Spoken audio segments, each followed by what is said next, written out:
Hey, so I disappeared off the face of the internet for a while because I was being a depressed, sad little chibi bean. Otherwise, yeah. Enjoy the rest of the content! So this art YouTuber named Lavendertowne made a video about stealing. Not stealing in the sense that every single DeviantArt ranter likes to talk about basers, tracers, and all the other types of artistic stealing there are in the world. But no, she talks about compiling references to create an original work by stealing in the right way. So she goes to The Sims and creates this very beautiful digital piece. Now, I'm not as good as she is. I've only been doing digital art for about 60 days now, I want to say, but I still really like the idea.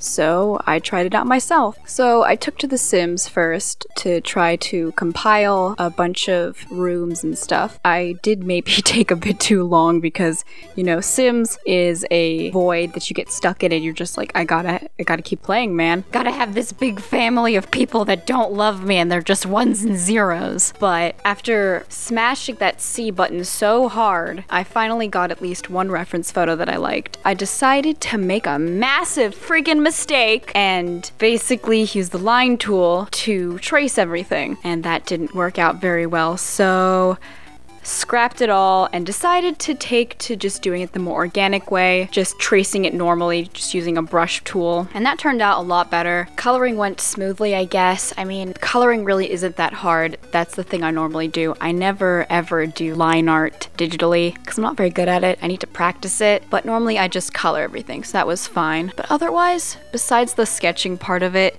and not having a little dummy doll to reference from, you know what? It didn't come out that bad. I'm surprised.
Hey, so you got to the end of the video. I'm working on a few other things. I know I said that weeks ago at this point, but I do have all the footage. I just need to record. I haven't been feeling the best. Plus, yesterday, as of recording this, was my 17th birthday. I'm a year away from signing my life away. So that's great. I'm tired.